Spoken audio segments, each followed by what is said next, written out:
Hello, hello, hello, and welcome to the Healing Project with Tina Rané. Today I have an awesome guest, Miss Laura. She's going to come in. She's going to talk about some things that us girls go through sometimes being in Right. relationships.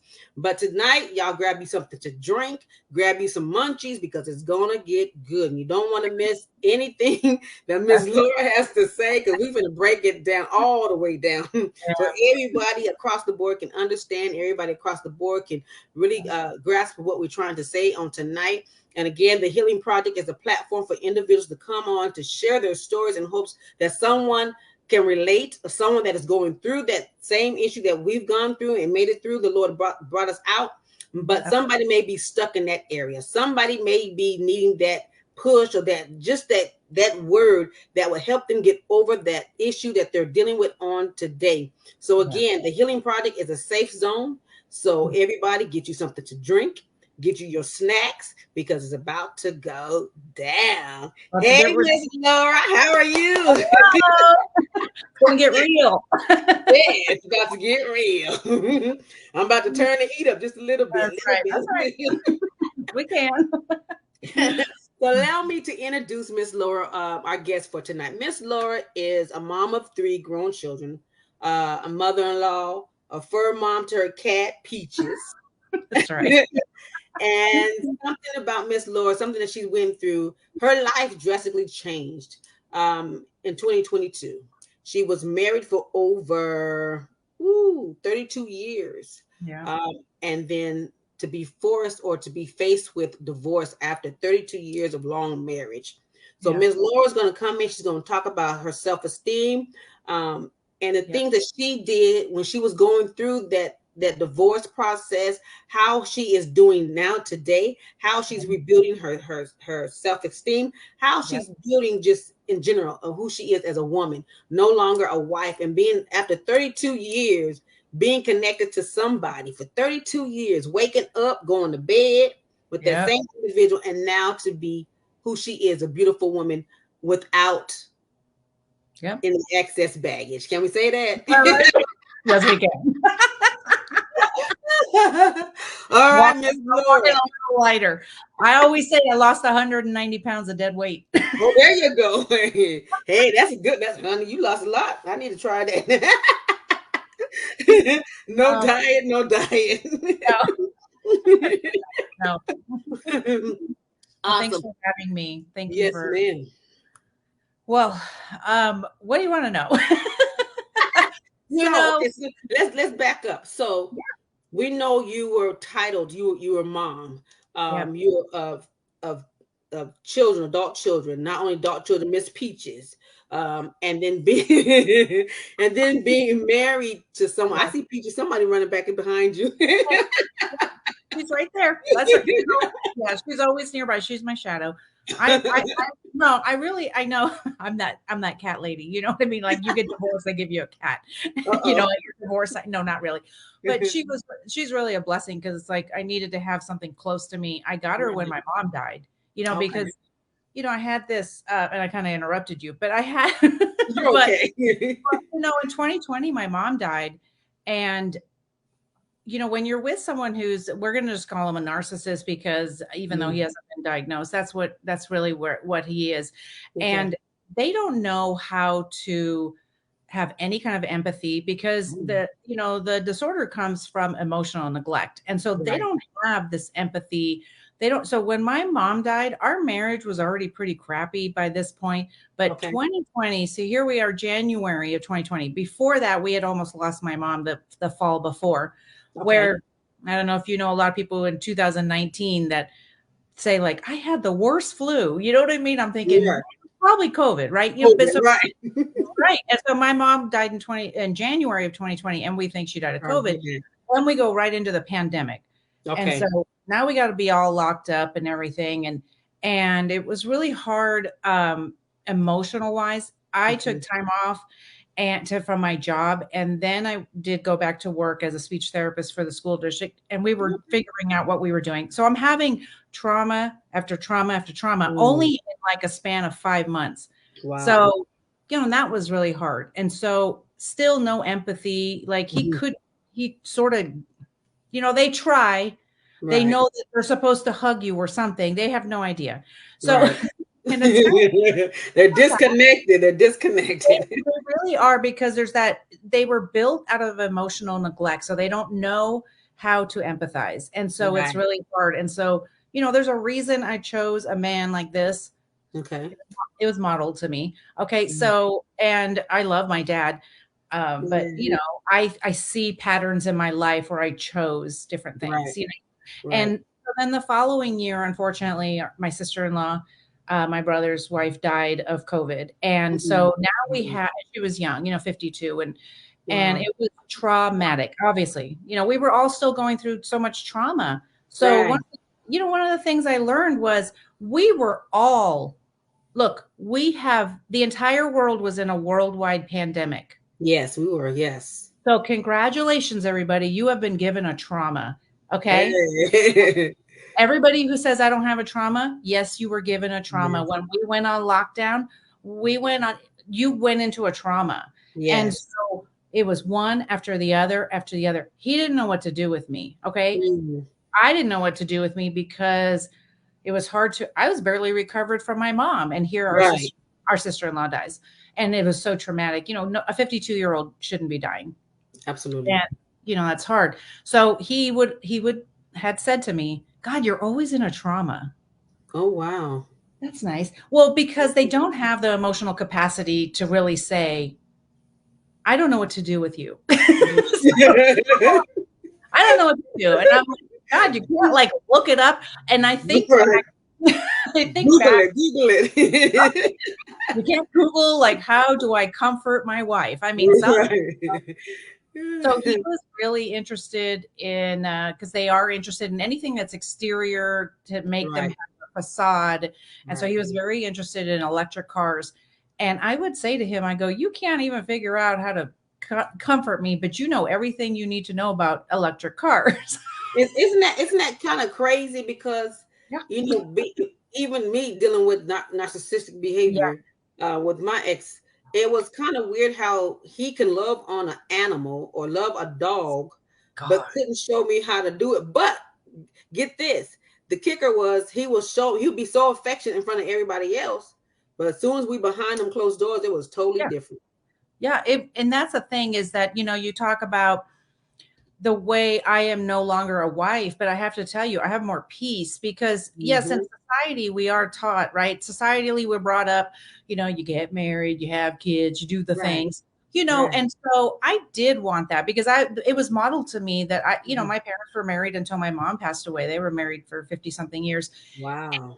Yeah. I mean, and so that was modeled. So I wanted to be married for a long time. I thought that's what you did. It's just what I Right.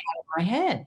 And Right. it Right. was, yeah. So it was hard to even think about a divorce. That's why I ended up, we were together 33 years total. And Mhm. that's why it was hard for me to be like, I want to get a divorce. I just and trying and trying. And the thing with a narcissist is if you give them an inch, they will take a mile. You And better say it.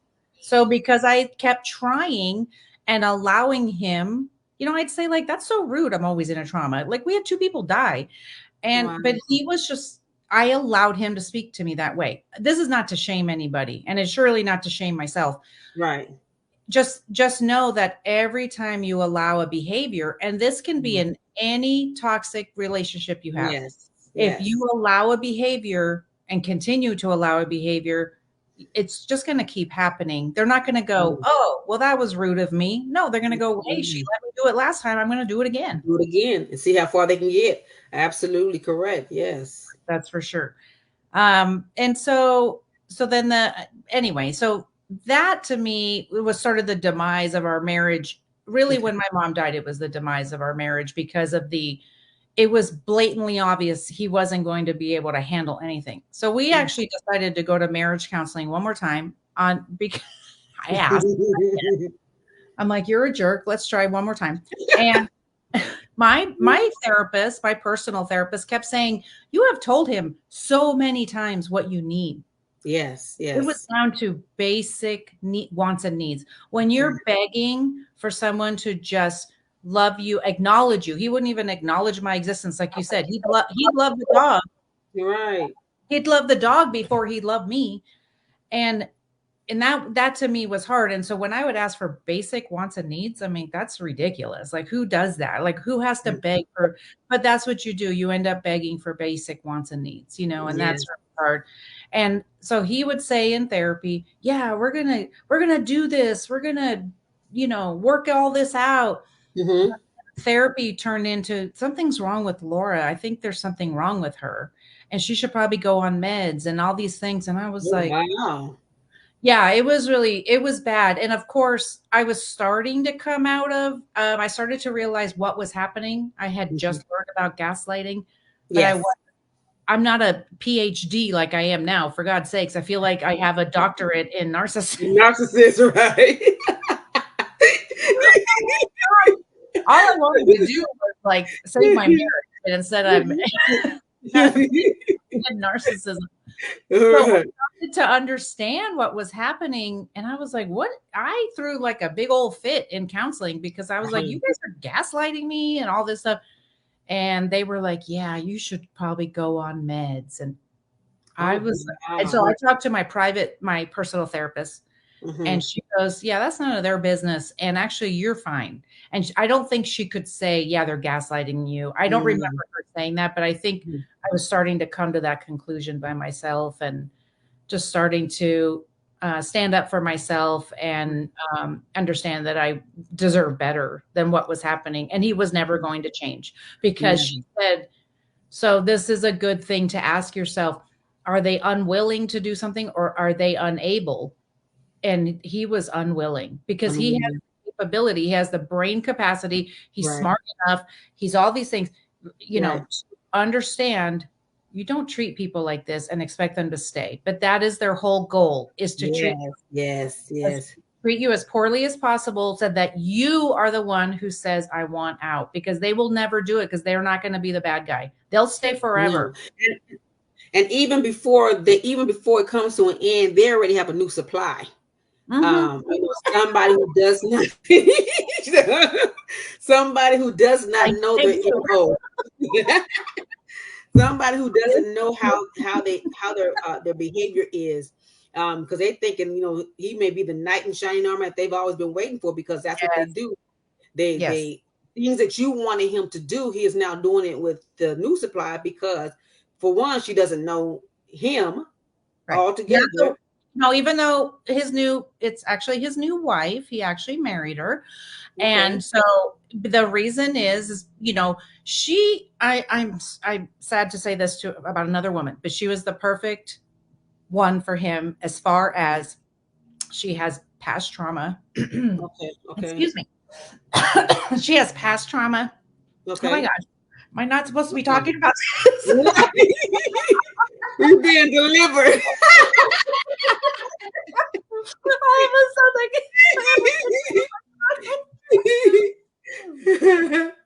God, do you not want me to be talking about this? Wait a second. Wet your throat. Wet your throat. Oh my gosh. Well, it's been, I've had allergies or something since I got back. But anyway, I will try. Okay. Let's do it again. Let's do it Right. again. Well, okay. So unfortunately, the people they look for are strong people. Okay. We're good. If it's a man, sometimes it's a strong woman.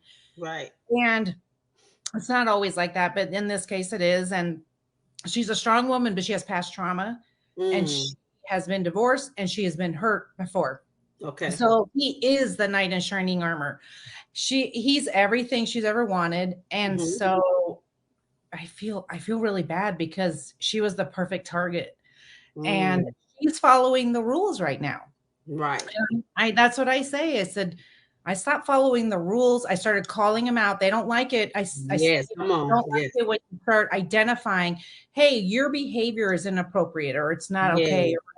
And because in the past it was okay and he was allowed to treat me however he wanted to, Mm-hmm. and now it's not okay, they start trying to get you out the door. He stopped like literally talking to me. Like they just don't care anymore. They're And just that's like, that's that power trip with them, because like you said, once you realize who they were or who he was, Yeah. they don't like it. Now they can't no longer wear that mask, because you see through the mask, Yeah. you've Exactly. been through it.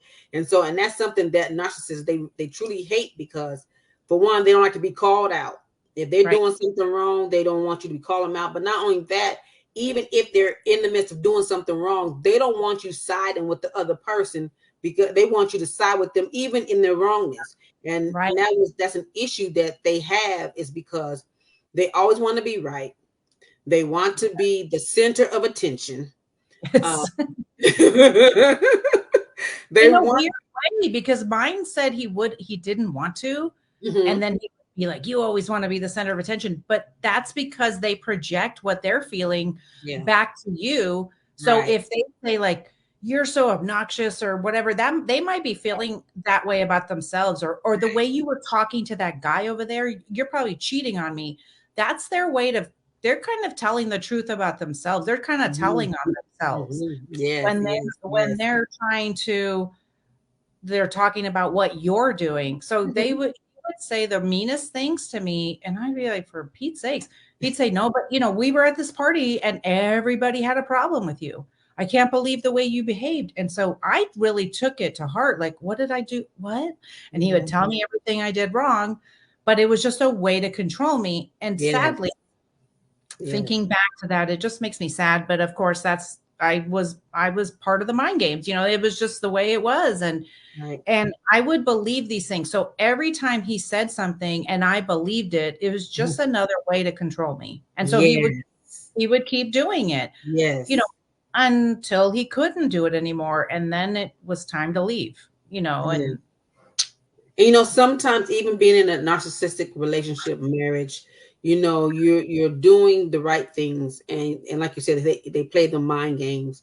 yeah. Another mind game that they tend to play, and I experienced that, and I didn't realize what it was until after I was out of the equation, and Uh-huh. I was able to do research, and now more so you're starting to hear about a lot of people talking about narcissists, how Yeah. the behavior, what's going on. So you can always find it on YouTube, or Right. somebody speaking about it. But one thing that I experienced was, and it was kind of freaky, Laura. It was, he would move my things, like he would move them from where I had them, and maybe, and I literally was thinking like, am I going crazy? Because I always know where I put my things. Right. And then, but okay, for instance, the cereal box, my cereal, my favorite cereal, he would Yeah. move it, and I'm like, okay, I know I still had some cereal up here. Now, where did it go? Or even like my shoes would be missing, outfits and stuff would be missing, and I'd be like, no, something's not right. And then, So strange.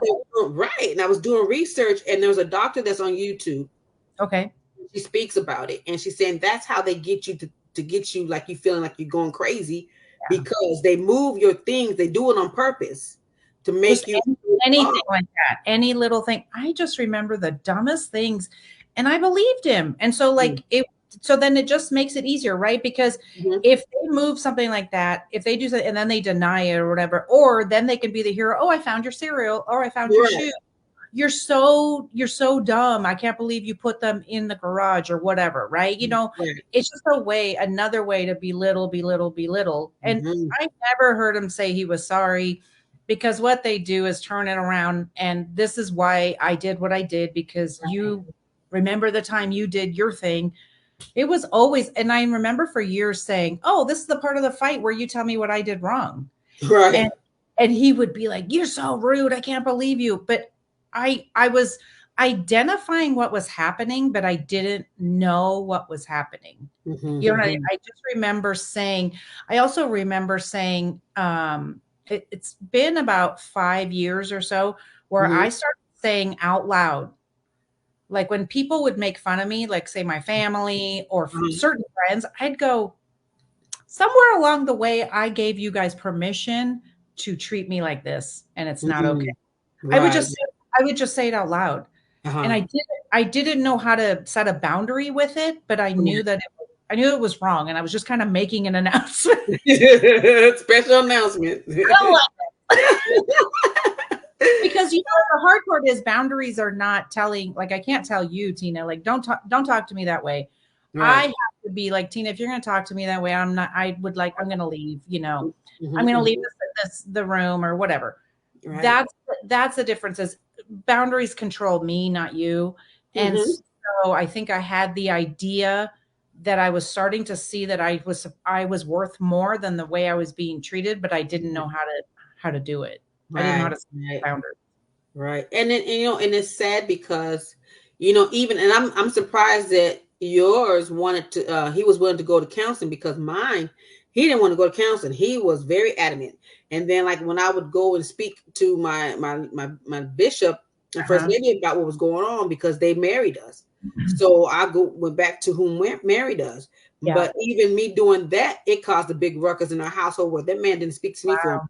he didn't speak to me for a month straight, because he said I shouldn't be going to tell people our business. I said, but that was our leader. He married Yeah. us, so Right. going back to get counsel. Right. And but it was always an issue. He never wanted anybody to know what he was doing. And if anybody found out that he was doing anything wrong, he would take it out on me. He wouldn't Yeah. speak to me. And, like, I don't know how yours went, but whenever asking him to let's do something together, like a marriage retreat and stuff like that, he would Yeah. always tell me no. Like, No. because I like to do parties and events and stuff, and I said, Yeah. let me host something at the house. So it was Yeah. always no. But on the flip side, if somebody in the church would ask him, "Come on, let's go to the marriage retreat," he'd say, Okay. "Okay, let's go." But he Yeah. would tell me no, and I'm like, "What is really going on here?" Well, the thing is it's part of that facade and the way they keep up the facade of being charming and Hmm. being agreeable, so that when it comes down to there being maybe a separation, or if you decide to leave, well, Hmm. see, I wanted to save our marriage, but Tina left. You know what I mean? Right, Like it's right. like that. And so because I know for me, because I have grown children, so they told me without me asking. I don't pry, but I Hmm. wish they would tell me everything, but they don't. But they told me, they told me that, my ex was saying that I gave up on the marriage. That's what he was telling her, Mm, right, right. that I didn't want to try anymore. And I just laugh. And my kids told him, well, whatever helps you sleep at night, Dad, because they know. And that's the nice thing about having grown children is they know, Right. they saw it, because it's just so ridiculous to me. My kids knew I was in personal counseling by myself with all the Mhm. years he wouldn't go. And then every once in a while he'd throw me a bone and say, okay, I'll go with you to marriage counseling. And yeah, we're gonna do it. I just remember he was so like that, a big cheerleader Mm, during therapy, and then he wouldn't do a thing. And the last time I didn't care. I just felt like I have nothing to lose. And I said right, to her, I go, he hasn't changed. He hasn't done one thing you asked him to. He hasn't done one thing of homework. He doesn't right. do anything. And really, you have to ask yourself, if you keep asking for the same stuff and Mhm. they don't ever do it, and they Right. never change, what are you trying to do? It's not, even though they tiny change, Mhm. it's not a sustainable change. And is it enough? But this No. all comes down to self-worth, and that's the biggest thing. And after Yes. 33 years, I was like this big, and I really wanted to die. I really did want to die. And I felt like I needed to check myself in somewhere because I Mhm. was going so crazy. And Right. then, and I didn't want to unalive myself, but I didn't want to be alive. And I didn't know what that meant. I just knew I didn't want to be on this world anymore. I didn't want to be in Yeah. my situation anymore. I wanted to be anywhere else, because Right. I was so unhappy. Because how Mhm. could I be so unhappy with somebody who says they love me? It's Right. it's bizarre until I woke up. And then one day I woke up. He said one day I woke up. But that's a good thing. And even though it doesn't matter, because you hear people say, well, I gave these many years to this person, and but at least you woke up. I don't care if it was 5 years, 5 minutes, Yeah, 5 years, 15 years, but you woke up. You right. now see that you deserve better. You didn't, you Yeah, don't need to be in a situation any longer. no. But in the midst of all that, Laura, and Yeah, first going through all your trauma, yeah, doing that, and then going through your divorce, yeah, and how did you, and I know, and I heard you say that you didn't want to be here anymore. yeah. So what kept you from going over the edge? What was it that kept you secure, or kept you in your right mind to say, okay, I'm not going to take that extra step and do what I need to do? Well, definitely talking to people. But safe people. I Mm-hmm. had some good friends, but therapy was very important to me. I Okay. continued with therapy. I've been doing therapy off and on for the last 7 years because we've had some really major things going on in our family. Okay. So, and so the last couple of years of our marriage, when my sister-in-law died, I felt like I really couldn't keep it together. I was really super sad all the time. Okay. Now, looking back, yes, I Mm-hmm. was very super sad, but he was not helping and he was adding fuel to the fire, right? Right. He kept Right. saying like, why are you so into trauma and everything? And so because I was still being, in all these mind games with him, Mm-hmm. I really thought, "Oh, I'm not recovering and I shouldn't be sad anymore." My gosh, we had 2 people in a year and a half die. It was Yeah. traumatic. It was traumatic. It's okay to still feel this way, but I Mm-hmm. didn't know that. And so I decided to go back to therapy Okay. in like 2021 after she Mm-hmm. passed away to talk about I'm having a hard time. But then it turned into my husband's mean, my husband's this, my and so then we started talking about my husband. But Okay. therapy was very important to me because in a safe therapy place, Yes. you are going to be able to talk about anything, and you're Mhm. even allowed to say, now there's a difference between saying I want to kill myself and have a plan, and Right. it's different than saying I just don't feel like living anymore. There's a Mhm. difference, That's good. okay? That's good. And a professional can talk you through that. And Mm-hmm. if she would have been concerned, definitely we would have, I would have done something. But Mm-hmm. I really didn't want to not be here anymore. I just didn't understand why I was so sad. So Right. talking to my therapist, and I had some very good friends. Friends are good up to a point, but a Mhm. therapist is so unbiased, Right. and it Right. doesn't have to be a traditional talk therapist if you don't want. There's Mhm. other modalities, there's holistic therapists, Right. but I just continue to work on my self-esteem, my self-worth, Right. loving loving myself. But that takes so much work, especially when you're being oppressed and Yes. Yes. someone's telling you that you're a terrible person and everything, and you're still sad about your mom being dead. Gosh, that's wrong. When Right. you have when you have somebody you love telling you that those kinds of things, you have to talk to a professional because they're going to snap you out of that and tell you like that's not okay that someone Mhm. would say that to you. Right. It's not, and I'm glad to hear you say a safe place because you Yes. have to be careful who you talk and who you share what you're going through because Right. again, like you said, bias. Our friends will Yeah. often say, well, girl, you do this to him or do that to him or something like Right. that. Yeah. But then you have, your therapist on the other hand that she doesn't even know either you or your ex. Mhm. She's out the loop. Right. She's not in the center of it, but the good thing is she's able to help you.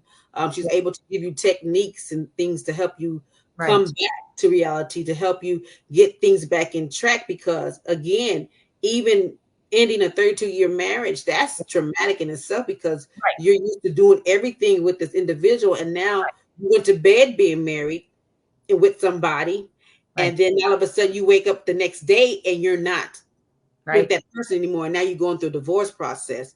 So being able to juggle all that and being able to keep your mind intact, being able to keep you insane, and then you have your children, Yeah. and all that's a lot for one person to juggle. And It not to is. mention that you already had, past traumas that you're still trying to deal with.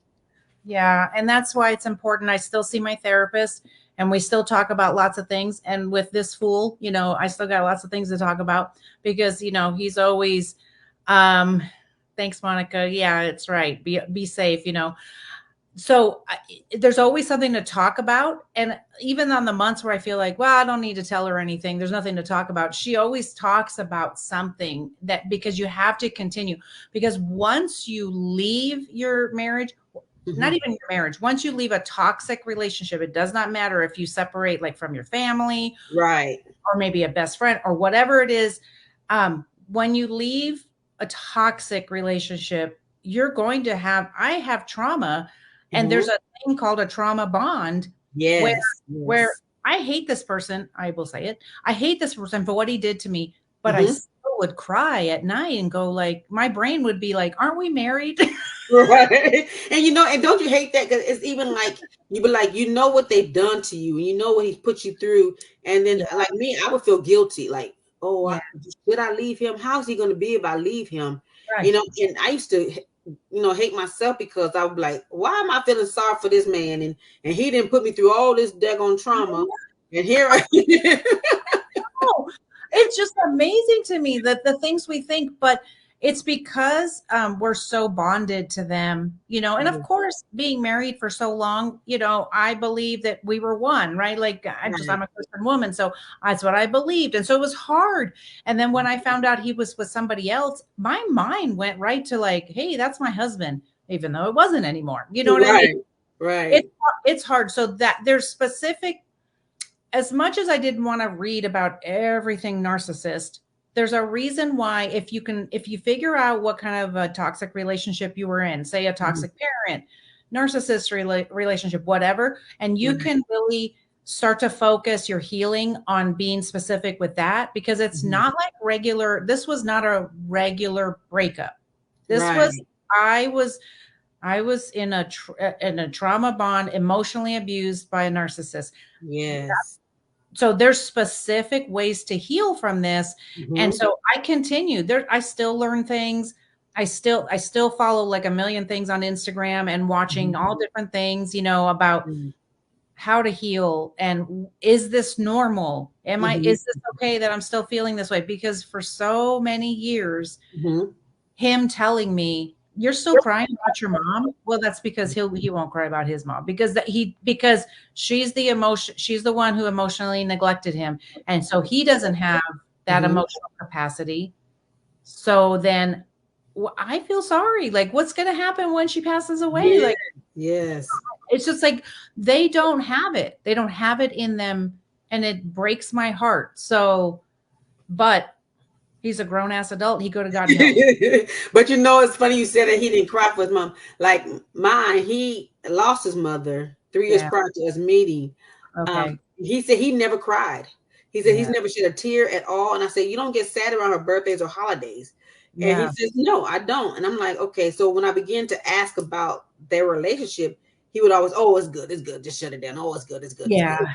But I Yeah. knew it had to be something more because for me, that's my mom. She gave me birth. She birthed me. Right. Exactly. So how can I not shed a tear? My mama's gone. Hello. And Monica made a good point. Monica said she was married to Yeah. him, and she felt that she had to stay true to him. And that's a lot of our emotion. That's a lot of our hangups because we Yeah. do. Okay, I married him, Right. and then okay, I don't want people to say, "Oh, you had a failed marriage," or I don't want to be deemed as being a failure because my marriage no longer works. Right. So how do you maneuver through all those emotions? Well, I have learned that other people's opinions are none of my business. Because I know what I did. I know that I can walk out. I feel confident walking out of my marriage saying, I did everything that I could to Yeah. save my marriage. It Mhm. takes two to tango.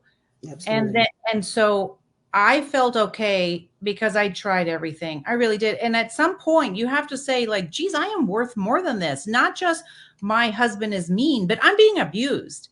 And Yeah. then we're not even talking about the betrayal, the constant betrayal. Right. Come We're on. not I'm not even including any of that. This is a constant fight with that kind of garbage with Right. because they have he has such a mother wound that he has to have attention from other Mhm. women. He has to. Mhm. And Mhm. so that's never going to go away. So, watch out, wife number two, because She said, "Wipe them too." that's what's, it's never going to go away because he doesn't have Right. healing in that area with his mother, and Mhm. so that's the hard part. So it's been, I don't know. I just know that I did everything I could. And Mhm. then I'm not blameless, but but the thing is that that's why you have to know what you're dealing with. I Yes. was an angry, screamy, crazy mom because I had reactive abuse. So I was being abused and I would react to it. And so I was being told that I was a angry mom. Mm. But actually it's amazing how I'm not an angry person now that I know no longer with him. Like Right. I'm not being gaslit Mm-hmm. and all the mind games to show Yeah. that I'm an angry mom. Yeah. But the biggest thing for me too was I apologized to my children for Mm-hmm. even though it was reactive abuse, it was Mm-hmm. still is still whatever I did doesn't Right. matter, because Right. I'm a grown adult too, and I apologized to my grown children. They did not Mm-hmm. ask me to, and I apologized for Mm-hmm. lots of things, whatever came to my mind. Remember this when you were little and this happened. I, I'm Right. I'm so sorry that happened. Let me tell you that they are so grateful for that. We have had so much healing. Good. Good. The theme of our marriage was, Laura's a terrible mom. I mean, Oh, seriously. wow. And Wow. so he would make the children participate in the gaslighting. Look, I get it. It's easy because he was the fun dad. We called him the circus dad. He was so fun. He was always doing the fun stuff. Oh, and look at mom, she's crazy. That's Yeah. because you're not getting help and all the things. So anyway, there's a lot of healing to be done Absolutely. with your children. Don't Absolutely. don't overlook it. Humble yourself. It is a Yes. vulnerable state to be in. But let me tell you, Yeah. and even if they don't accept your apology, just do it, because let them go and think about it. Thankfully, mine did accept it. Right. And Uh, that's good. And there's a lot of times I look on TikTok and a lot of people be speaking about this topic, narcissism, being married okay. to somebody. But then again, on the flip side, I'm glad yours turned out to be on the positive side. But Yes. I've seen people where they speak about how their kids are turned against them. Yes. And not know, and now their kids don't even want to have anything to deal with them because the other parent was gaslighting or doing the Well, flying monkey and all yeah. that stuff. So it kind of damaged their relationship. And that's the thing, is you have to be okay. Okay, so when you're doing the work of really building back up your self-worth Hmm. and your self-esteem, you're going to have to be okay not telling your side of the story. Or, well, yes, I am telling my side of the story, but other people not believing your side of the story. So Right. it might be your kids, and I mean, it's not easy to say you're going to have to be okay with that. No, because that breaks my heart. But one of my kids is not as open to hearing my side of the story as the other two are. And that's Okay. and that's okay. And I've learned to live with that. And Hmm. also, I know he's telling everybody what a terrible person I was, and Laura gave up on the marriage and blah, blah, blah. And look, I'm married again because I wasn't the problem, she was. And Right. you have to learn how to be okay with that. It doesn't even bother me. Like, it doesn't bother me at all. I don't care. It doesn't Right. matter. It doesn't matter to me, because I know I know my truth. I That's it. I know who I am. I know what I did, and he can do whatever. I know who he is. So, Right. And that's one thing about a narcissist too, though, Laura. They tend to jump right into another relationship. yeah.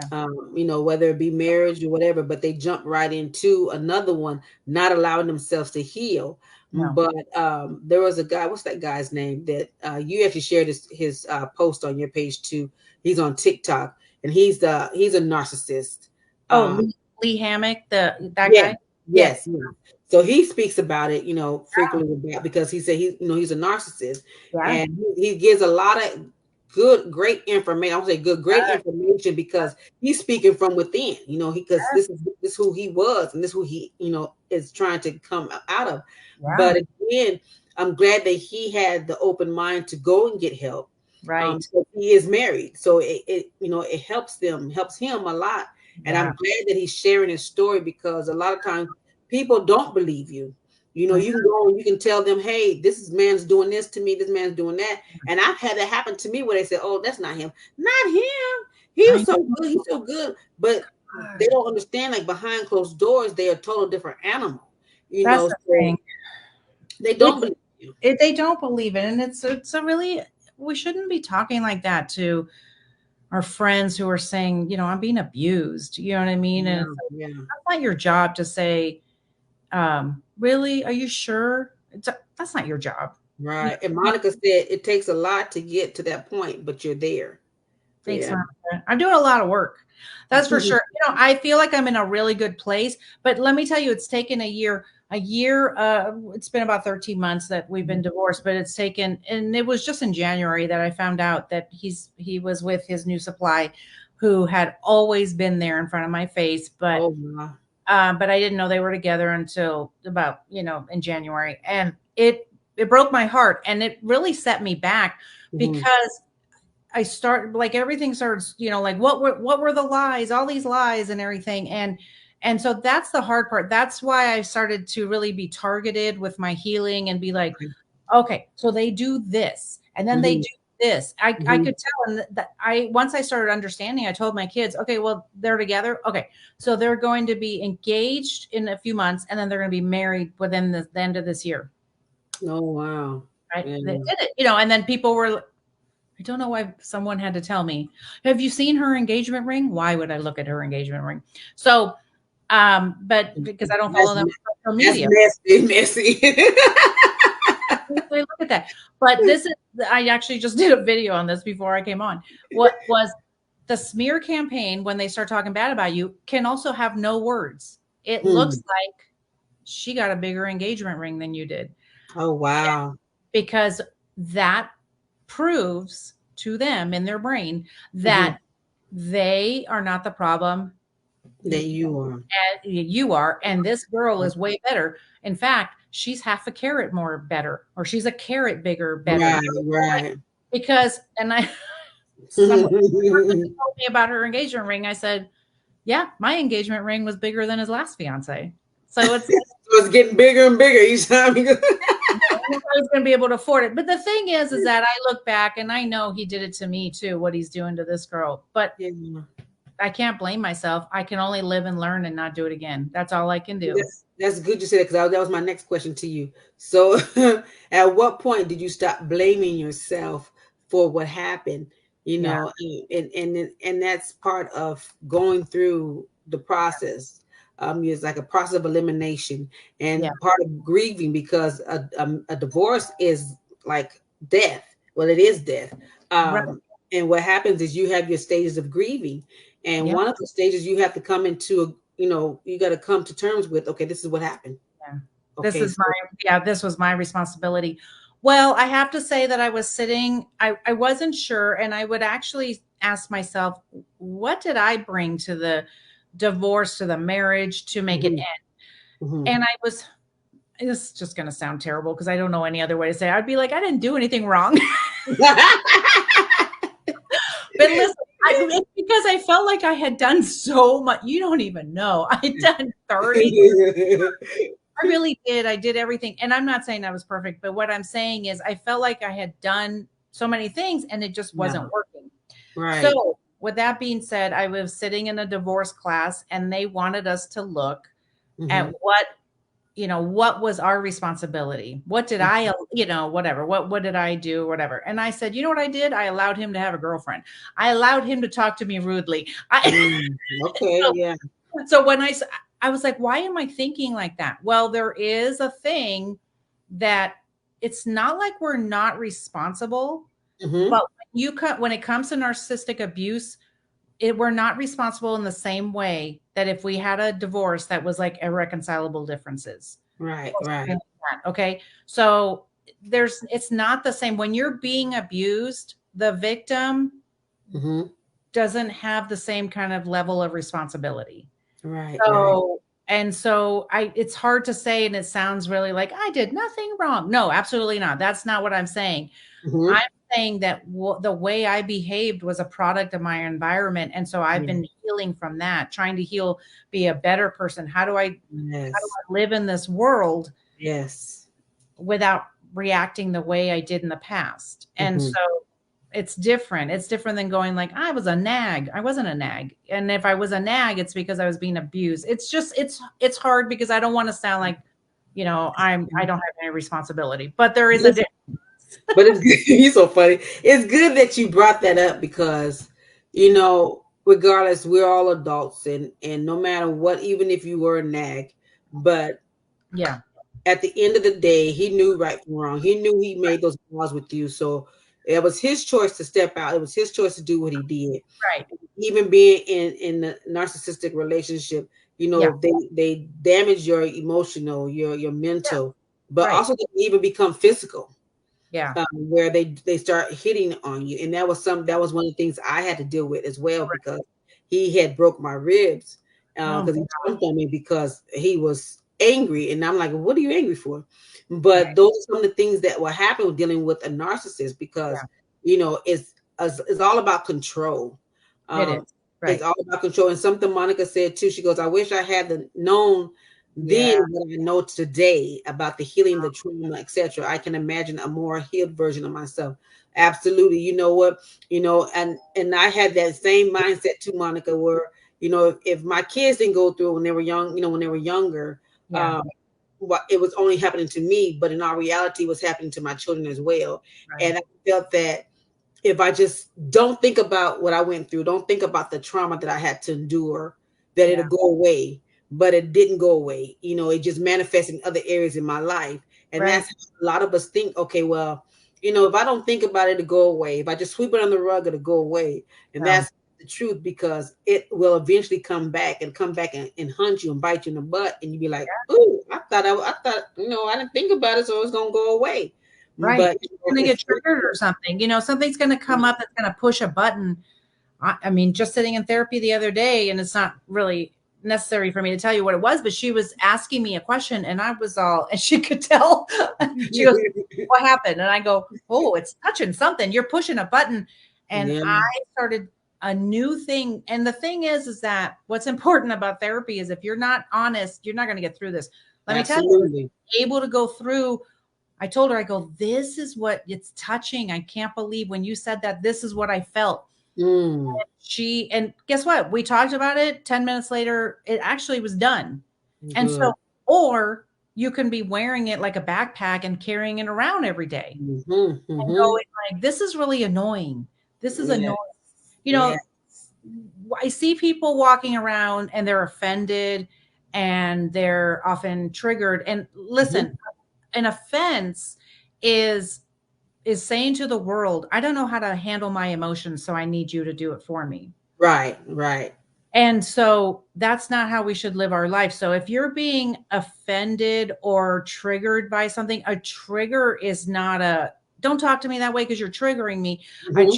trigger is you have not dealt with whatever it is. Absolutely, Go and absolutely, look at it. Even if absolutely. you have been to therapy for it a million times, because when my therapist was asking me a question, I was like, whoa, why is that bothering me? And Uh-huh.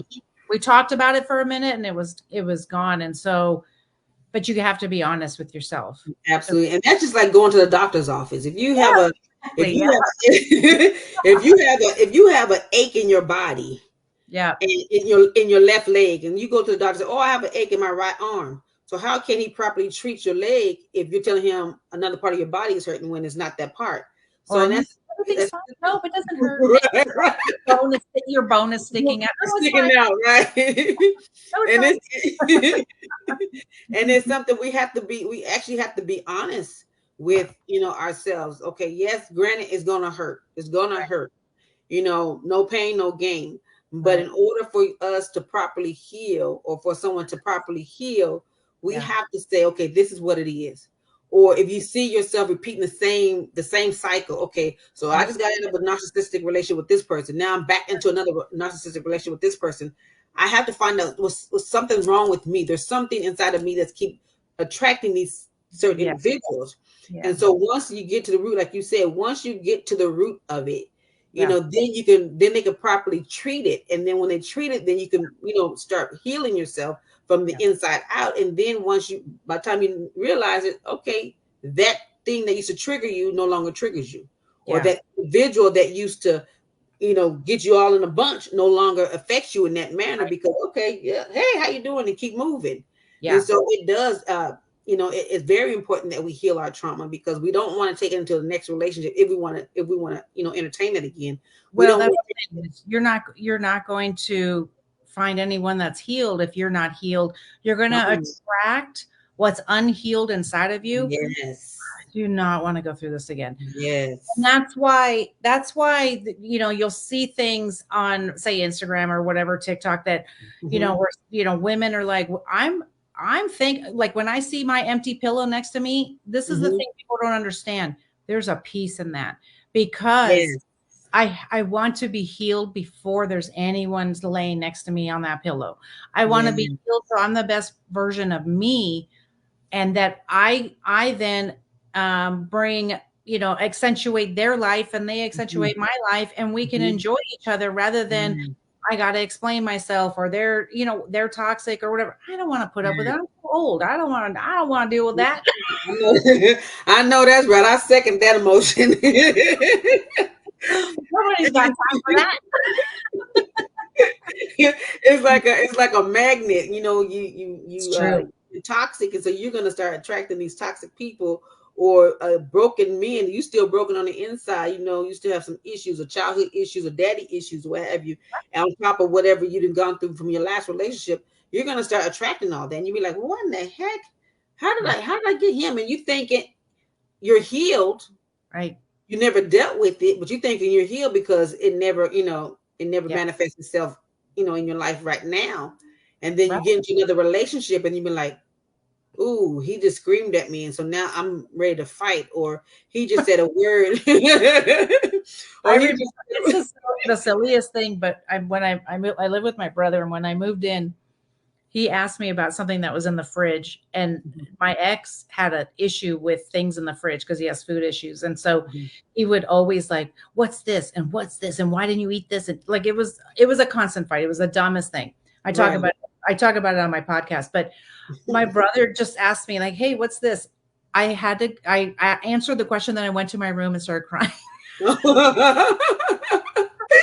So I texted my daughter and I was like, he asked me about the food in the fridge. And she's like, it's okay. It's not dad. It's Yeah. okay. You know what I mean? I just was like, oh my gosh. And so it was just, when that happens, don't push it down. Like, Yeah. go like look at it and go like, why did this bother me? And then go through it. And I know why it bothered me. It's because that was something that was I was having manipulation with that. Right. Right. And so I looked at it, talked about it, talked to somebody who was safe, my daughter, and Uh-huh. who knew the story. I didn't have to talk about it, and her telling me, "It's okay, come down off the ledge." Right. Right. And I was like, and that was it. But it's always important to talk to somebody who's safe, because if I would have posted something like that on Facebook, people would have been like, what is that about? Like, who cares? It was like something wrong with her. Something wrong. But I talked to somebody who knew the story, and Yeah. she was able to say like, it's okay, you're gonna be okay, it's just Yeah. something that's triggering you, and it's fine. And it was fine. It was Right. fine. I learned that he wasn't attacking me. He was just asking me a harmless Just question. asking me a question. That's That's good. how That's I know I'm good. growing. It is good that you can sit here and be transparent, Yeah. because a lot of times, and it's people that are going through the same things that we've gone through. And we sit here laughing about it. Yeah. But somebody may be in the beginning stages and not like, okay, this is really eating me up. I don't think I can make it. How do I do this? How do I get up in the morning, look myself in the mirror, or how do I put my pants on one leg at a time? Yeah. And I want you, Laura, to Yeah. share with them, give them some Sure. encouraging words, give them something that they can hold on to that'll help them in the midst of their traumas right now.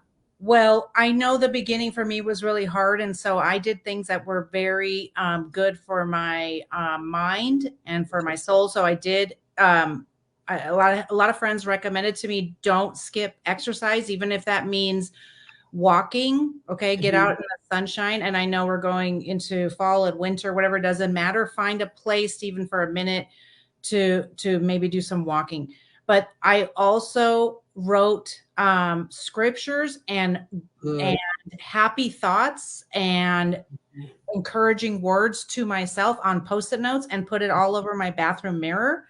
Good, good, good. And so things like, for me as a woman of faith, saying, I put, he will never leave you or forsake you, right? Because that's a scripture in Yes. the Bible. And to remind myself, when I felt abandoned by my husband, I would Mhm. find a scripture, or I would find you are not alone. You are Mhm. lovely. You are beautiful, Yes. and you do not have to believe it right this second. You just have to write it on a post-it or something and put it Mhm. right in front of your face.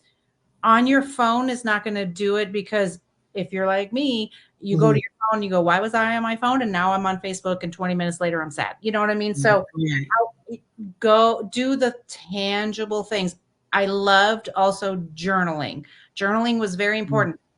No one's going to read it. Okay. No one's going to read it except you. And so there's pages where I was like, boy, I could tell I was mad because every word is a cuss word. Blah, blah, blah, right? And then other days it was like, God, I know you love me. And so, I would just look up, I would live off of like one tiny little scripture like that. Like he will never leave you or forsake you. I would just sit there and look at it and go, no, God, you wouldn't ever do that. That's good. That's good. And you have to say my ex-husband did, but God isn't, if that's what you believe. Yes. That's what I believe. So that's why I did that. So anything you can do. I got a postcard in the mail from, I don't know what, a dentist or something. They had a cute little saying on the back. I put it up on my mirror because the was very encouraging. It was that saying by that poet that they read at the inauguration, the one about the light. I don't remember it off the top of my head, but so encouraging. And they had the poem on the back, and I'm like, I love this. So I put it up on my mirror. And feed your brain. Your brain. That's what you have to do. And then, of course, we want to be sad and eat Taco Bell every day or something, like that. But you can't. You have to. And you can't. Well, I don't want to tell anybody what to do, but you just be very careful with how you're numbing yourself. Yes. Because a glass of wine every night was not a big deal. But what I found was, as I started to get clarity, because when you're not having mind games, okay, when you're not involved in mind games, you're going to get so much clarity that the next version of you is going to be so creative. You're not even going to, I have notebooks everywhere. I cannot believe the creativity coming out of me. Yeah. And so what the desire was, and I don't have a religious spirit about this, I just didn't want to drink anymore because I wanted to have clarity all the time. And so I was very careful with who is Laura 2.0 and what is she going to look like and where is she going next? Right. And then one more thing, and I people may think it's weird and I don't care. Don't knock it till you try it. Look in the mirror, literally go, you're doing a good job today. You got out of bed. Great job. That's it. Be your biggest cheerleader. There you go. Yes. You put your pants on. I'm so proud of you. Like, yes. Because no one else is doing it. And if you've had a lot of years of toxicity, you got to love on yourself. You do. You just have to love yourself.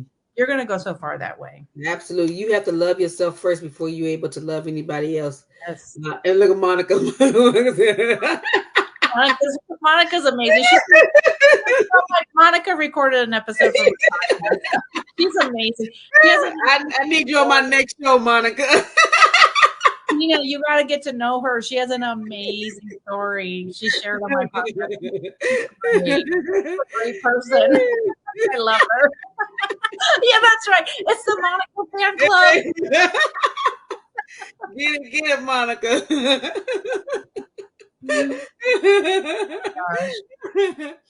But it's good that we're at a place now where you can laugh. Yes, for sure. Because I know there has been times where you do want to cry.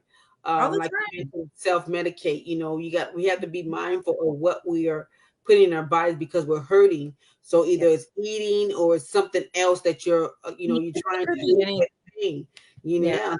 You just have to be careful, and that's why you have to find trusted friends. Yes.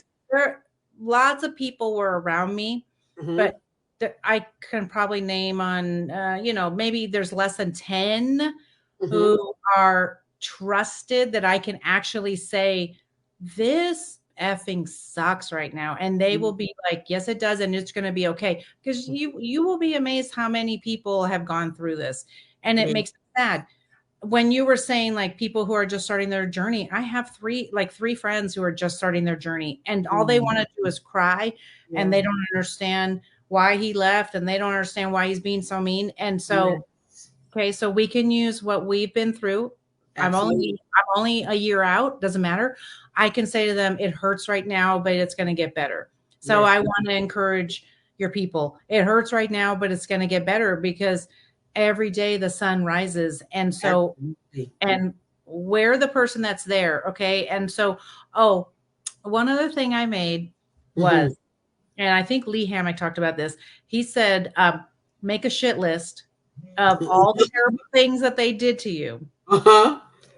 Because on those days when you're thinking, "Oh, I miss him so much." What do Mhm. you miss? That he lied, that he Mhm. cheated, that he steal, you know, that Mhm. that he stole from you, that he cheated on you. You know what I mean? Right.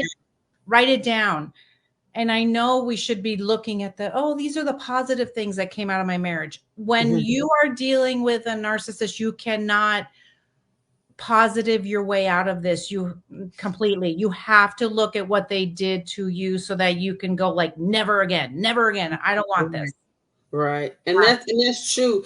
You take a look and you look back at the things that you've gone through with that individual. Yes. So that way you don't repeat that same thing Don't because repeat it. Yeah. Lord knows I don't want to do it anymore.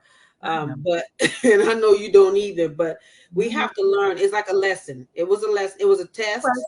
Yep. We passed the test. Yes, we did. Yeah.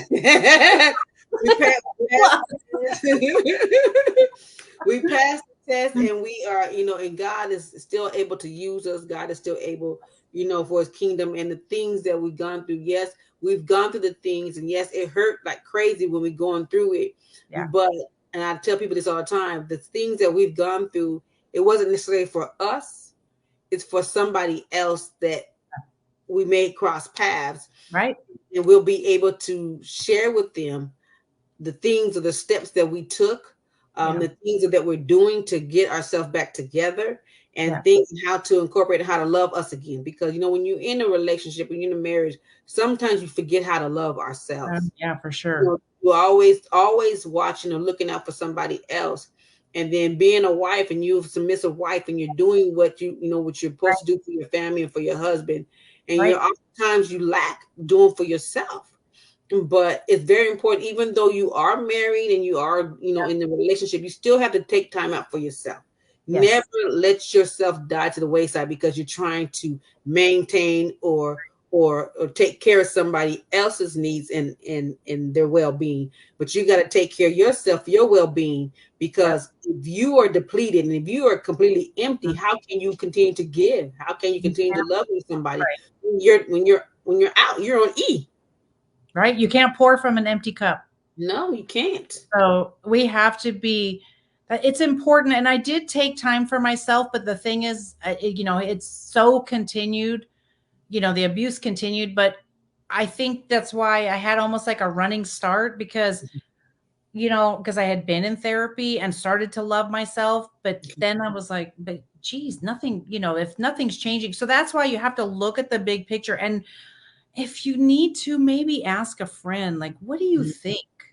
Because they might just go, yeah, he's kind of a jerk. But unfortunately, well, I didn't ask, and everybody loved him. That's the hard part about narcissism. But some of my friends have told me in hindsight, yeah, they're like, I saw some signs, but you wouldn't have been receptive. It's true. You're ready when you're ready. And Yeah, I do talk about that on my show because I did ask one of the girls, I'm like, how do you know when you're ready to go? She goes, everyone's different. It's just going to be everybody is. Yes, everyone's different. You're just going to get to the point where you go, this is enough and I'm done. And yes, it's just got to be when it's right for you. Oh, I'm not trying to promote divorce. I'm trying to promote safety and absolutely. that because this is not just, hey, get a divorce. No, this is you're being abused. If you're being abused, Then there's a that's difference. the There's difference. a Yeah, difference, than absolutely. just like, oh, I just don't like my husband anymore. No, there's a difference if you're being abused. So Right, right, absolutely. But something else too, like you said, everybody's time is different when they figure that it's time to go. But another thing is important too is healing. yes. Because you hear that often when I speak with people, I hear that very often. Well, when should I be healed? Or you hear people say, well, they telling me I should be already healed. It's been 6 months, I should be already healed. But nobody can put a time, an They cannot. expiration date on when is it for you to heal. No. Because you, Lord, may take you 13 months, and it may take me 2 years. So Right. everybody's And different. even that, well, that's the thing is that I noticed that people were, if people are saying you should be healed by now or whatever, Mhm. it might be they are uncomfortable with Yeah, you. Okay. right. So Because that was one of the things for me. I heard that they're like, you're still upset about this from some people. I'd be like, excuse me? I was with him 33 years. I am still upset with this. And there is no timetable. There is a whole, you're going to have this whole cycle of grief, and it's not linear. It's not like starting here and going here. No, it's like this. It's like a big jumble of mess. Right.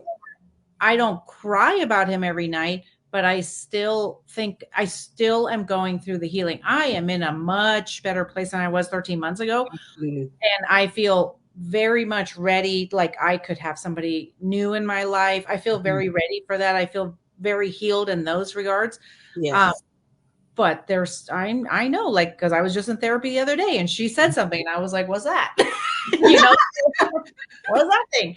And so, but the biggest thing is I'm open to continuing to heal. And so we don't arrive anywhere. Just as all a lesson, keep going.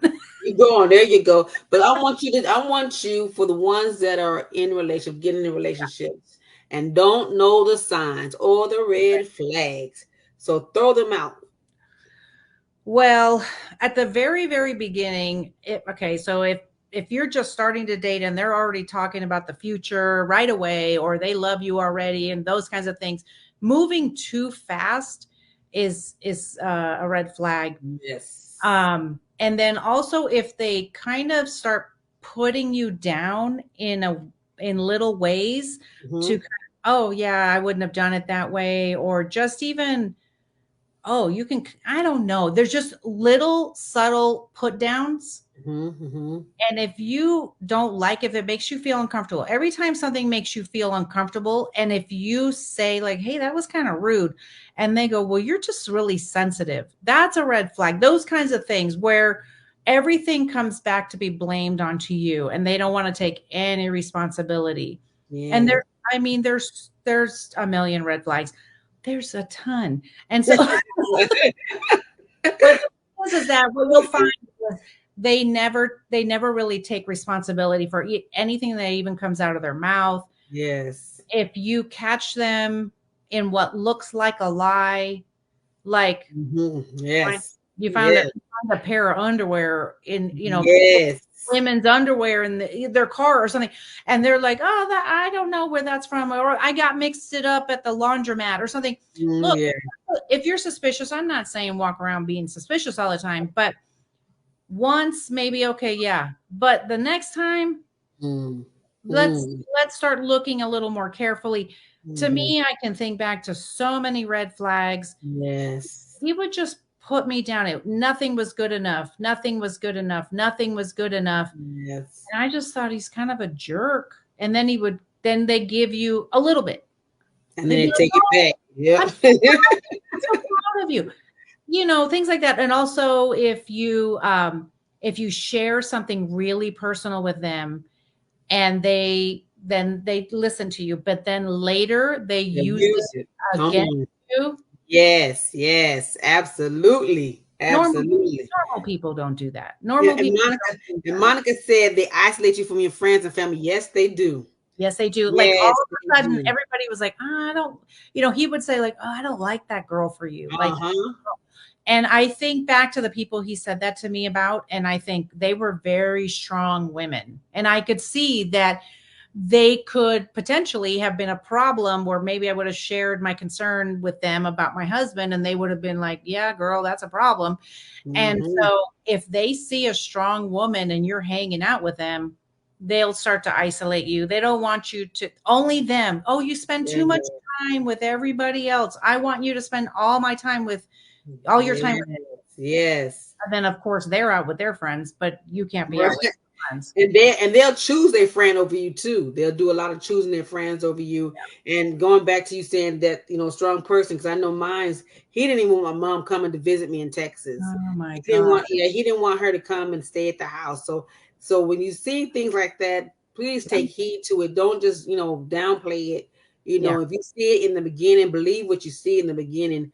And when it won't get any better, it won't. Every time you allow it, just like in any toxic relationship, any relationship. So anytime you allow any behavior, they will try it again the next time, and they might even push a little bit and to see Yes. if they can get away with a little bit more.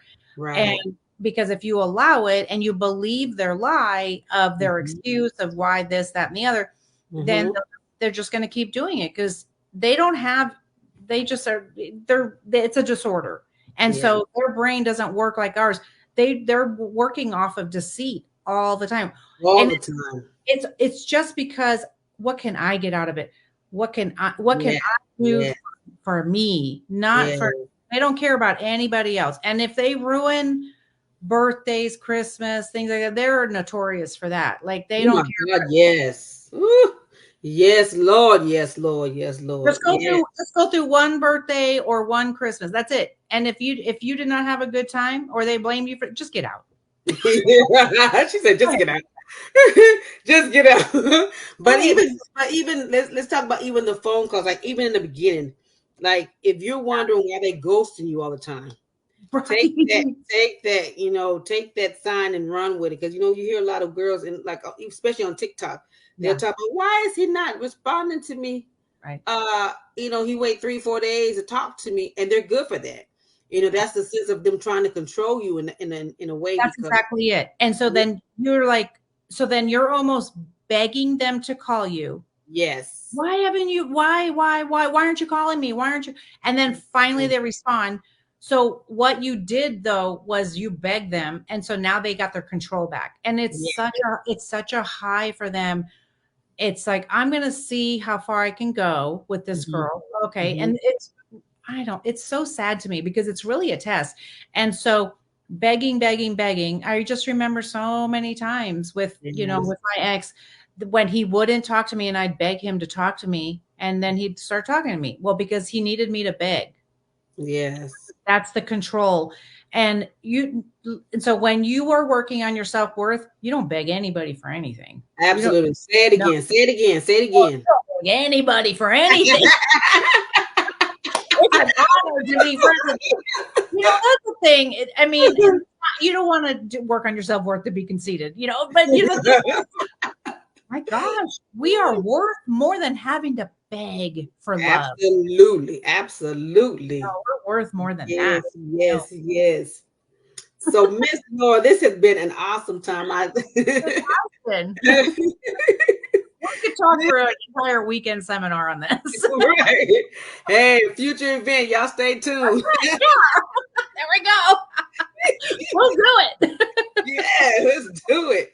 And have and put it out there so everybody from different states can come in one place and Yep. talk. Oh, I've actually been thinking about a virtual event. So, and I mean, we should do something. Yeah, that's a great idea. I mean, unfortunately, this needs to be talked about. And, even if it's not a narcissist, there's a lot of things about toxic relationships. Okay. Yes, Because you have toxic relationships around you. You may not notice.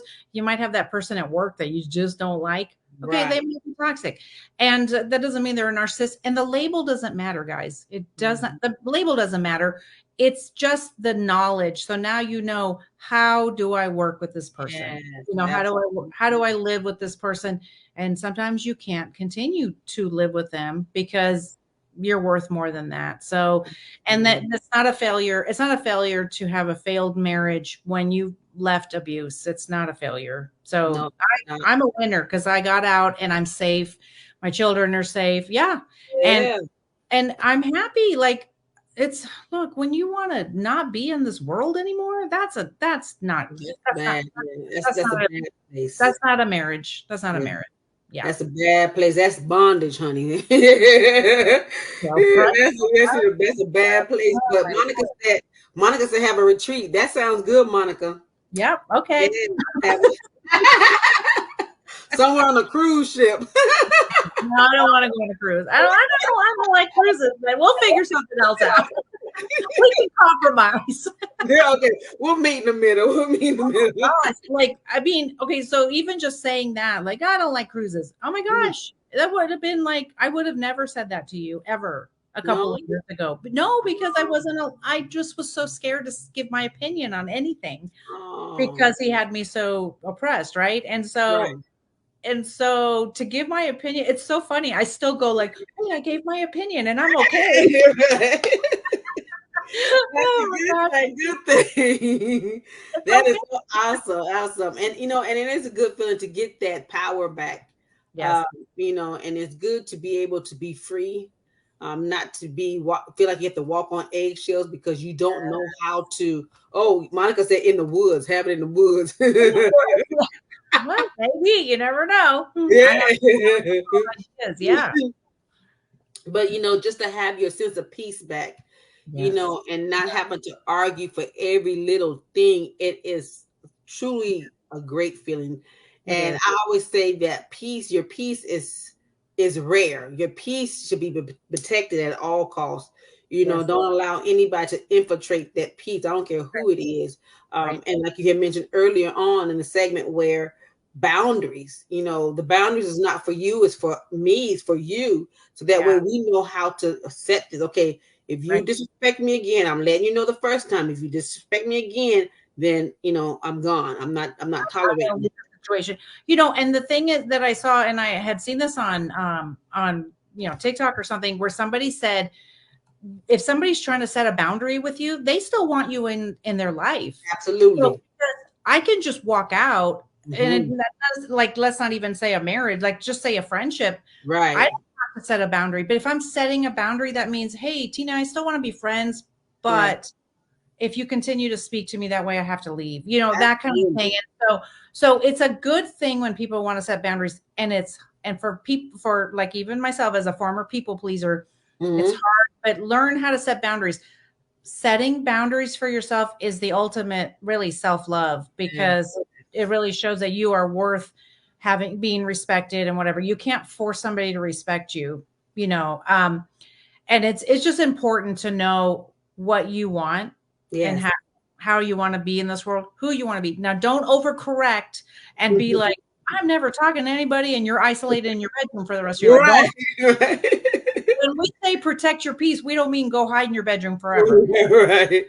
So check with yourself, check with a therapist, check with your Yes. friends. Am I Yes. overcorrecting? Because Yes. you will want to. You will want to. Because I was like, is everyone a narcissist in the entire universe? And Right. my therapist was like, no, it's okay though. You're going to be okay. Well, not everybody's a narcissist. It's okay. You're just overcorrecting right now. So just be careful with that. And that's why it's important to have trusted friends, a trusted therapist, to say, Absolutely. like, everybody's terrible. And she's like, no, everybody's not. You just are seeing it that way right now because you're on high alert. you know? You got your radars on. Like Monica said, no one ever likes boundaries, though. You're No, absolutely no, right. No one likes boundaries, but it's good for your well being. it is. And then I had a hard time telling people no. I didn't Yes. say no. Okay, I want to, and that goes with people pleasing. Yep. Because I didn't want people to be mad at me. I Right. didn't want people to dislike me. So okay, yeah, even though I didn't want to do it, I can be tired. I don't know what. Okay, yeah, I'll do it. Or I didn't want to do it, but I still do it because you asked me. But it does feel good now to say, heck no, I don't want to do it. I don't want to do it. Well, and you can even say, and it's even hard for a people pleaser to say, no, I don't, I'm not going to do that. I just remember somebody saying, hey, do this thing Mhm. when you're over there, whatever. And I was like, no, I don't want to do that. And I said it in a nice voice and whatever, but I was like, no, I don't want to do that. They're like, Mhm. well, yeah, it won't be that big a deal. I said, no, I'm sorry, I'm not doing that. That's right. And that person is still my friend. That person Mhm. did not go like, God, you're rude. Because even if they said, God, you're rude, it doesn't matter, That's right. because they may be offended by your boundary, but they were demanding something of me that I wasn't willing to do. And Yes. it's okay to say, no, I'm sorry, I won't be doing that. And It's okay. don't feel bad saying it either. No, it takes time though. Look, it takes time. It It does. takes It it does. takes work to be able to get to that point. It's important to do it though. So It is. Okay, so Miss Laura, so tell people how they can reach out to you and how they can follow you on your podcast. sure. My podcast is That's Where I'm At Podcast. And I have a website, that's where I'm at podcast.com. And you can find me on all the socials on That's Where I'm At Podcast. I'm everywhere. And no, really. And on the website, that's where I'm at podcast.com, you can find all my links. You can get a hold of me. And if you think you have a story that you want to share on my podcast, I have a little calendar on there. and we can have a chat to see, if you have like a background of emotional abuse and how you're healing yourself from that. You do not have to be through anything, but how you're learning to heal yourself. Maybe you're a coach, maybe you're a therapist. I'm Yeah. talking to lots of people because I want more and more women to know not only the story that other people are going through this, but how can we heal? How can we? Yes. So Miss Monica said, "Can you tell us how you came about that? Where I am at as your name?" I was doing some wellness coaching with my friend Angie, and um, so we're friends, and we would kind of do like a little bit before we started our coaching. We would Mhm. kind of do a friendship update, and she'd be like, "What's going on? What's going on with whatever with my ex?" And I would tell her, and I'd go, "Well, that's where I'm at." And then one day I went, "Wait, is that is that something?" And this is the thing I want you to understand. Like, okay, being a woman of faith, I knew Mhm. God was talking to me, but I didn't know what it meant because we don't have to know the whole story. So Right. I wrote it down. I said, "What is that?" And Mhm. I wrote, "That's where I'm at," and I wrote it down. And then it started to come together. He started to paint the picture for me, but that's how it came about because we say, "Yep, that's where I'm at." Like all we all say it. And Yeah. that's where I'm at. And so it just kind of that it just fit perfectly with us telling our story because we don't have to be through it the journey to help others. That's right. I haven't Absolutely.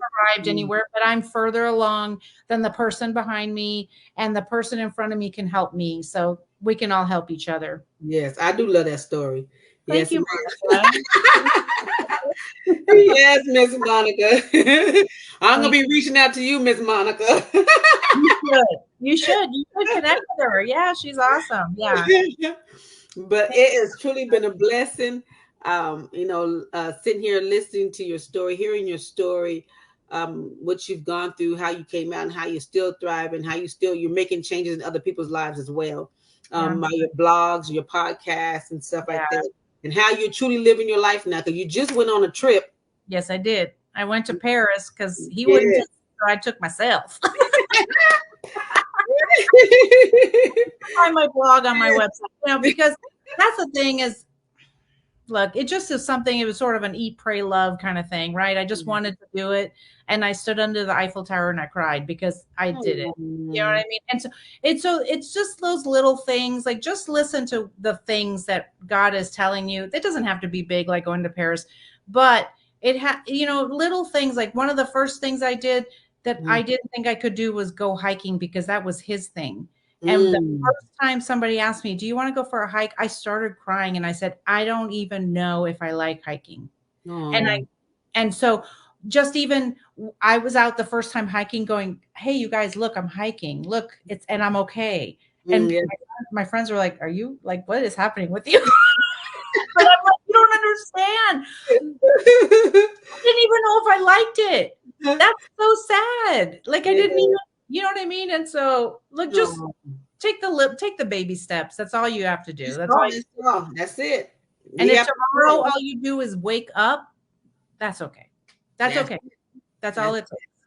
and don't worry about what you didn't complete on yesterday. Don't. The next day is a new day, so you make new memories and do what you have to do for that day. Yeah. If you went in the bathroom and washed your face, or and splashed some cold water on your face, and you read one little encouraging post-it on your mirror, and that's all you could handle for today, that's okay. That's And okay.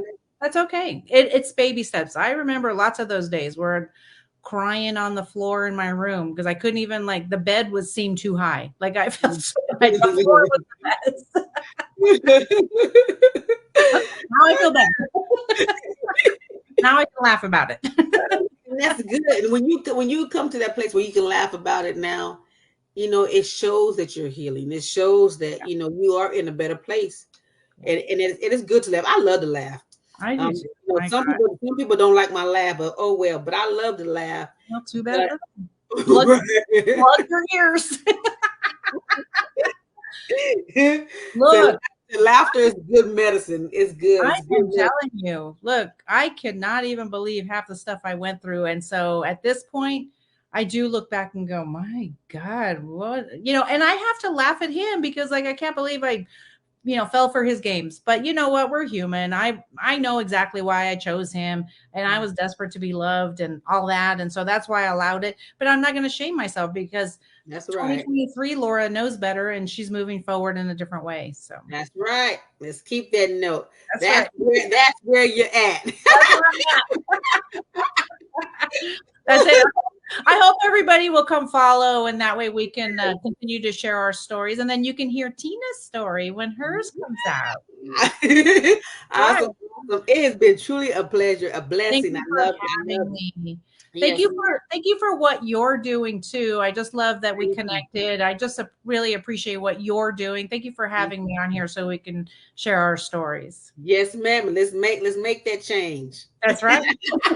That's right. All right. You have a blessed rest of your evening, and I'll continue to follow you. That's it. I'll follow you. Okay. All right. Good night.